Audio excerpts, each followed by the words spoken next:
Mi hermanastra me acusó de acostarme con su esposo. Mi familia me desterró sin pruebas. Pero 7 meses después recibí un email que los dejó destrozados y expuso la verdad que nunca quisieron escuchar. Tengo 28 años, trabajo en marketing digital, y necesito contar esta historia porque lo que pasó hace como 1 año y medio literalmente destruyó mi familia y me dejó sin nada de la noche a la mañana. Supongo que debería empezar por el principio. O sea, cuando mi papá se volvió a casar después de que mi mamá murió, yo tenía como 12 años en ese momento, y él conoció a esta mujer que tenía una hija, Emily, que era 2 años mayor que yo. Al principio todo parecía estar bien. Ya sabes, yo estaba feliz de que mi papá hubiera encontrado a alguien después de estar solo tanto tiempo. Y Emily y yo nos llevábamos relativamente bien, o eso pensaba yo en ese entonces. Mirando hacia atrás, debí haberlo visto venir porque siempre hubo algo raro en la forma en que ella actuaba cuando las cosas no salían como ella quería. Crecimos juntas en la misma casa, compartimos cumpleaños familiares, graduaciones, todas esas cosas que se supone que hacen las familias, pero siempre sentí que había como una competencia invisible entre nosotras, ¿me explico? Tipo, si yo sacaba buenas calificaciones, ella tenía que sacar mejores. Si yo conseguía un trabajo, ella conseguía uno que pagaba más. Era agotador, la verdad. Pero yo intentaba no darle importancia porque pensaba que eventualmente maduraríamos, y todo eso se iría. Emily se casó con Michael cuando tenía como 24 años. Yo tenía 22 en ese momento, y recuerdo que en la boda todos comentaban qué pareja tan perfecta hacían. Él era abogado, venía de buena familia, todo muy bonito por fuera. Yo honestamente estaba feliz por ella, porque pensé que tal vez el matrimonio la calmaría un poco, que dejaría de ser tan competitiva conmigo ahora que tenía su propia vida y su propio esposo. Michael siempre fue amable conmigo, tipo, normal, como sería cualquier cuñado. Hablábamos en las reuniones familiares, a veces intercambiábamos mensajes sobre regalos para Emily, o cosas así, pero nunca nada raro ni nada que pudiera malinterpretarse. Era literalmente solo una relación cordial de familia política. Emily y Michael vivían como a 20 minutos de la casa de mis papás. Yo vivía en un apartamento pequeño pero decente cerca de mi trabajo.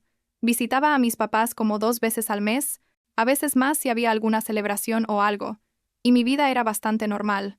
Tenía mi trabajo, mis amigos, estaba saliendo con alguien en ese momento aunque nada serio.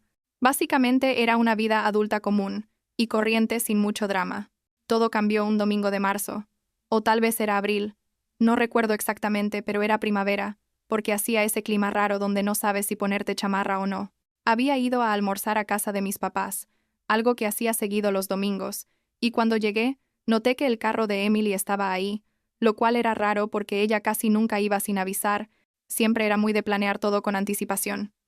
Entré por la puerta principal y encontré a Emily sentada en la sala con mis papás, y los tres me miraron de una forma que nunca olvidaré, tipo, era una mezcla de decepción, asco y furia, y yo me quedé ahí parada como una idiota con las llaves en la mano pensando ¿qué demonios está pasando aquí?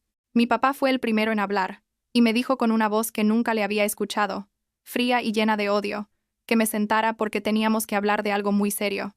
Yo me senté obviamente confundida y asustada porque la energía en ese cuarto era horrible. Y entonces Emily empezó a llorar, tipo sollozos dramáticos con las manos en la cara, y entre lágrimas dijo que no podía creer que yo le hubiera hecho esto, que ella me había considerado su hermana todo este tiempo, y yo había traicionado su confianza de la peor manera posible. Yo literalmente no tenía idea de qué estaba hablando. Le pregunté qué había pasado, qué se suponía que yo había hecho, y ella me miró con esos ojos rojos de llorar y dijo, «Te acostaste con mi esposo, has estado teniendo un affair con Michael». Me quedé helada, completamente en shock, porque eso era tan absurdo, tan fuera de la realidad que no podía ni procesarlo.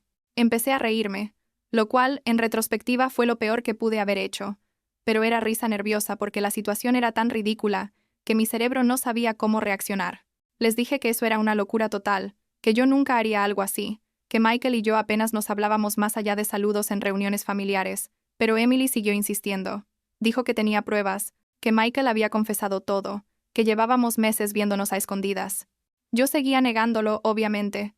Empecé a suplicar que me creyeran, a explicar que nunca había estado a solas con Michael, que todo esto era un malentendido horrible, pero mi papá me interrumpió y dijo que Emily ya les había mostrado mensajes y fotos que probaban todo. Le pedí ver esas supuestas pruebas, tipo, si existen muéstramelas porque yo sé que esto no es real, pero mi papá se negó. Dijo que no iba a permitir que siguiera mintiendo y manipulando, y que ya había tomado su decisión. Mi mamá, bueno, mi madrastra, pero la única madre que recordaba realmente, estaba llorando también y diciendo que estaba decepcionada de mí, que cómo pude hacerle esto a Emily después de todo lo que habíamos compartido. Intenté hablar con ella, explicarle que nada de esto era verdad, pero ella solo negaba con la cabeza como si no pudiera ni verme. La situación escaló rapidísimo. Yo estaba gritando que esto era una mentira. Emily seguía llorando y diciendo que yo era una manipuladora, y mi papá finalmente se paró y me dijo que tenía 1 hora para sacar mis cosas de su casa, que todas las cosas que todavía guardaba ahí en mi cuarto viejo, y que después de eso no quería volver a verme. No podía creer lo que estaba escuchando. Tipo, este era mi padre, el hombre que me había criado, que me había enseñado a andar en bicicleta, que había estado en todas mis graduaciones, y ahora me estaba corriendo de su vida sin siquiera darme la oportunidad de defenderme apropiadamente. Le supliqué. Literalmente le rogué de rodillas que me escuchara, que investigara, que hablara con Michael, pero él solo seguía repitiendo que me fuera ahora. Mi madrastra solo lloraba.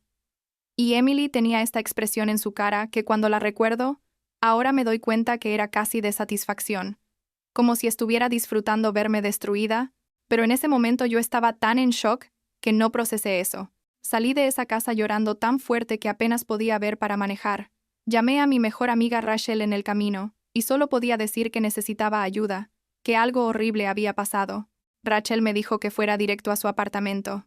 Ella vivía con su novio en ese entonces en un lugar pequeño pero acogedor, y cuando llegué y les conté toda la historia, ellos quedaron igual de impactados que yo. Rachel me abrazó mientras yo lloraba, y seguía repitiendo que no entendía qué estaba pasando, que todo era una pesadilla, y su novio ya estaba buscando en Google si podía haber algún tipo de malentendido o error de identidad, o algo que explicara esta locura. Me quedé en su sofá esa noche. No dormí nada. Solo me quedé mirando al techo tratando de entender cómo mi vida se había desmoronado en cuestión de 2 horas. Los siguientes días fueron horribles. Rachel tuvo que llamar a mi trabajo para decir que estaba enferma porque yo no podía ni hablar sin ponerme a llorar. Intenté llamar a mi papá como 1000 veces. Le mandé mensajes largos explicando que todo era falso, que por favor investigara antes de tomar decisiones permanentes. Pero él me bloqueó. Mi madrastra también me bloqueó. Y cuando intenté contactar a otros familiares, descubrí que Emily ya les había contado su versión a todos. Mis tíos, mis primos, gente que había conocido toda mi vida, todos me dieron la espalda sin siquiera preguntarme mi lado de la historia. La única persona de la familia que me contactó fue mi abuela, la mamá de mi papá, y cuando le expliqué todo me dijo que ella me creía, pero que mi papá estaba tan furioso que no iba a escuchar a nadie en ese momento. Pasó como 1 semana, y decidí que necesitaba hablar con Michael. Tipo, él podía aclarar todo esto. Él podía confirmar que nunca había pasado nada entre nosotros. Conseguí su número del trabajo. Era de conocimiento público porque era abogado y su información estaba en el directorio de su firma, y lo llamé. Cuando contestó y escuchó mi voz, inmediatamente se puso nervioso. Podía escucharlo en su tono, y le pregunté directamente qué demonios había pasado, por qué Emily estaba diciendo estas cosas. Michael se quedó callado por un momento, y luego dijo que lo sentía mucho, que Emily lo había presionado para que confirmara la historia, que ella le había dicho que si no lo hacía, ella revelaría algo sobre él que arruinaría su carrera. Le pregunté qué cosa podría ser tan grave, pero él solo dijo que no podía hablar más, que por favor no lo volviera a contactar, y colgó. Esa llamada me dejó aún más confundida, porque obviamente había algo más pasando, algo que yo no sabía, pero no tenía forma de descubrir qué era. Rachel y su novio me dejaron quedarme con ellos todo el tiempo que necesitara, pero yo sabía que no podía abusar de su hospitalidad para siempre. Necesitaba encontrar mi propio lugar y reconstruir mi vida de alguna manera. Busqué apartamentos baratos, encontré un estudio diminuto, tipo realmente pequeño, como 30 metros cuadrados y mucho, en una zona no muy linda de la ciudad, pero era lo único que podía pagar con mi sueldo, ya que ahora tenía que armar toda una vida nueva desde cero. Me mudé ahí después de como 3 semanas en casa de Rachel, y recuerdo que la primera noche en ese lugar me senté en el piso, porque todavía no tenía muebles, y lloré hasta quedarme dormida.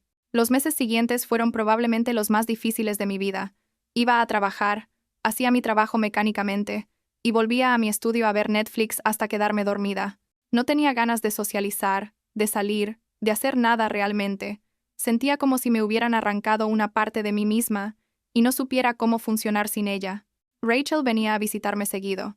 Traía comida porque sabía que yo no estaba comiendo bien, y me obligaba a salir a caminar al parque cerca de mi apartamento al menos una vez por semana. Esas caminatas eran lo único que me ayudaba un poco. Había algo en estar afuera, en ver árboles y cielo, y gente viviendo sus vidas normales, que me recordaba que el mundo seguía girando aunque el mío se hubiera detenido.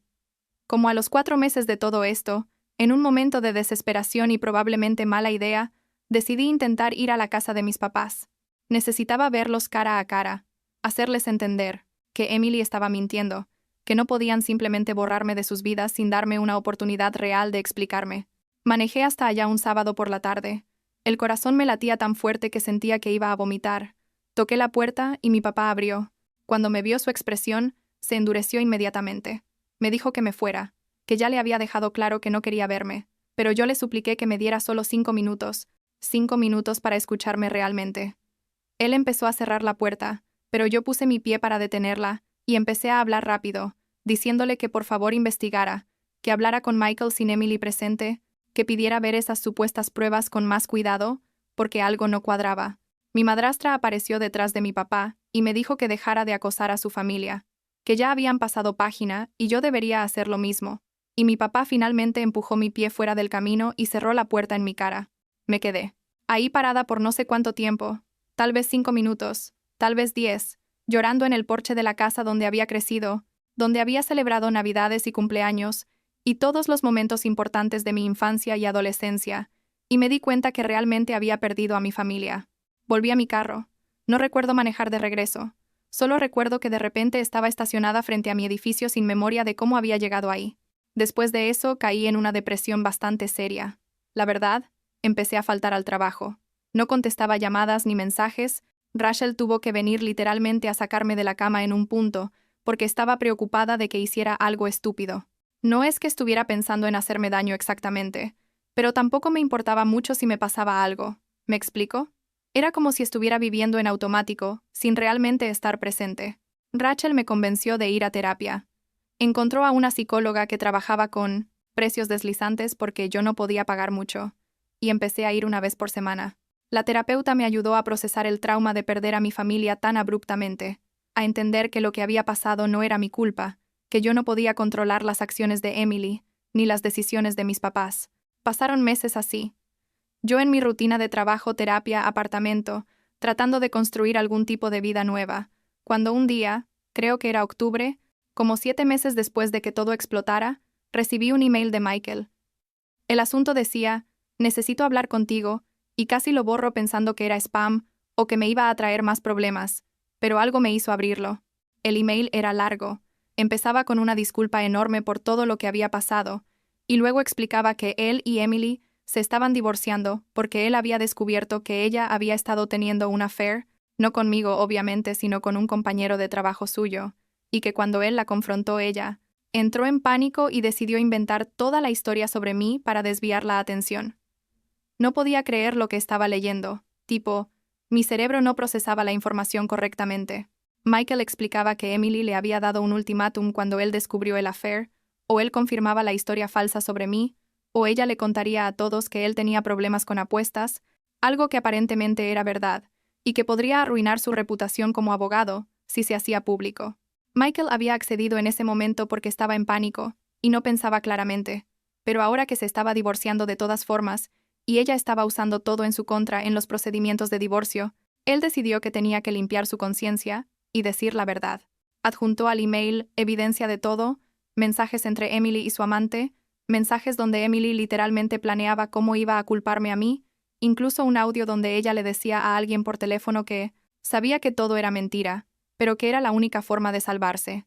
Me quedé sentada frente a mi laptop por horas solo mirando ese email, leyéndolo una y otra vez para asegurarme de que era real, de que no lo estaba imaginando. Una parte de mí sentía una validación enorme. Tipo, finalmente había prueba de que yo había estado diciendo la verdad todo este tiempo, pero otra parte solo sentía una rabia profunda de que Emily había arruinado mi vida deliberadamente, que había destruido mi relación con mi familia solo para salvar su propio trasero. Le reenvié todo a Rachel inmediatamente, y ella llamó llorando diciéndome que siempre supo que yo decía la verdad, y que ahora finalmente podíamos probarlo.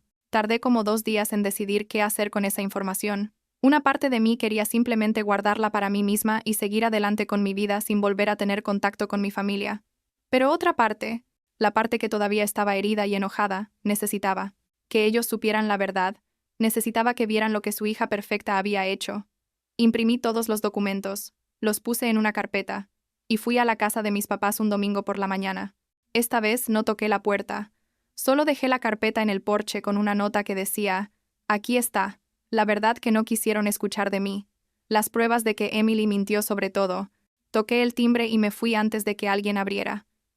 No sé cuánto tiempo les tomó abrir la carpeta o leer todo, pero 3 días después recibí una llamada de mi papá.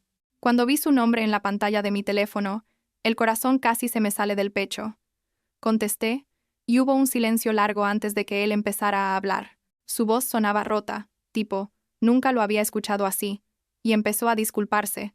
Dijo que había sido un idiota, que debió haberme escuchado, que debió haber investigado antes de tomar decisiones tan drásticas. Empezó a llorar. Mi papá, que casi nunca mostraba emociones así, llorando por teléfono diciendo que lo sentía tanto, que me amaba, que había cometido el peor error de su vida al no creerme. Yo también estaba llorando, pero había tanta rabia mezclada con el alivio, que no sabía qué sentir. Le dije que su disculpa no borraba 7 meses de haberme tratado como si yo no existiera, 7 meses, donde tuve que reconstruir mi vida completamente sola. Mi madrastra se puso al teléfono también, pidiendo perdón entre sollozos, diciendo que había sido ciega, que Emily la había manipulado, que nunca debió haber dudado de mí. Les dije que necesitaba tiempo, que no podía simplemente volver y pretender que nada había pasado, que me habían hecho demasiado daño y necesitaba procesar todo. Mi papá preguntó si podíamos vernos para hablar en persona, y yo acepté, pero puse condiciones. Dije que nos veríamos en un lugar neutral, un café público, no en su casa, y que Emily no podía estar presente. Acordamos encontrarnos la siguiente semana en una cafetería cerca del parque donde yo solía caminar. La reunión fue incómoda y dolorosa.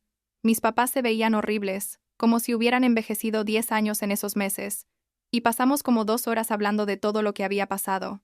Ellos me contaron que después de leer la evidencia habían confrontado a Emily, y ella inicialmente intentó negar todo, pero eventualmente admitió que había inventado la historia sobre mí. Mis papás dijeron que le habían pedido que se fuera de su casa, que no querían volver a verla, y yo sentí una mezcla de satisfacción y tristeza por eso, porque por más que Emily me había destruido, una parte de mí recordaba cuando éramos niñas y nos llevábamos bien. Les dije a mis papás que apreciaba sus disculpas, pero que nuestra relación iba a tener que reconstruirse desde cero, que no podía simplemente volver a ser su hija como si nada. En las semanas siguientes mis papás intentaron acercarse más, me llamaban seguido, me mandaban mensajes preguntando cómo estaba, invitándome a cenar, pero yo todavía estaba muy enojada y muy herida como para aceptar todo inmediatamente. Mi terapeuta me ayudó a establecer límites saludables, a entender que era válido que necesitara tiempo y espacio, que perdonar no significaba olvidar ni pretender que el daño no había ocurrido. La noticia de lo que Emily había hecho empezó a esparcirse entre la familia y amigos. La gente que me había dado la espalda empezó a contactarme pidiendo disculpas, diciendo que habían sido injustos, pero honestamente yo ya no tenía energía ni interés en reconstruir todas esas relaciones. Había aprendido quién realmente estaba ahí para mí y quién solo era familia por conveniencia. Emily, por lo que supe después, quedó completamente aislada. Sus amigos la abandonaron cuando se enteraron de la verdad. Michael siguió adelante con el divorcio, y aparentemente pidió una orden de restricción en algún punto porque ella seguía acosándolo. Y mis papás finalmente le dijeron que no podía volver a su casa, después de que ella apareció llorando pidiendo perdón, pero aún negándose a tomar responsabilidad real por lo que había hecho. Hubo una parte de mí que sintió lástima por ella cuando me enteré de todo eso, pero honestamente era muy pequeña comparada con la rabia que todavía sentía por todo lo que me había costado sus mentiras. Hoy, casi 2 años después de que todo empezó, mi relación con mis papás está mejor, pero definitivamente no es lo que era antes. Los veo como una vez al mes, hablamos por teléfono cada semana, pero hay una distancia ahí que no sé si algún día va a desaparecer completamente. Ellos entienden que me costó mucho perdonarlos, que su decisión de creerle a Emily sin cuestionarla cambió fundamentalmente cómo los veo. Todavía vivo en ese mismo estudio pequeño. He estado ahorrando para mudarme a algo mejor, pero la verdad no tengo apuro. Me acostumbré a este espacio y tiene como una energía de superación que me gusta. Mi trabajo está bien, mis amigos son increíbles, Rachel sigue siendo mi persona favorita en el mundo, y básicamente estoy reconstruyendo mi vida a mi manera y en mis términos. No he vuelto a tener contacto con Emily. Escuché que se mudó a otra ciudad después de que todo explotó, y honestamente espero no volver a verla nunca. No le deseo mal exactamente, pero tampoco me interesa saber nada de su vida. Michael me mandó otro email hace unos meses, agradeciéndome por no haber tomado acciones legales contra él, por su participación en todo, y disculpándose de nuevo. Yo le respondí que entendía que él también había sido víctima de la manipulación de Emily, pero que prefería no mantener contacto.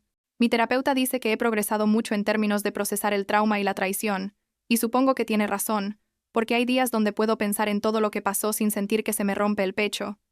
La semana pasada estaba caminando por el parque, ese mismo donde solía caminar con Rachel cuando todo era horrible, y me di cuenta que estaba feliz, tipo genuinamente feliz, no solo ok o sobreviviendo, sino realmente contenta con mi vida.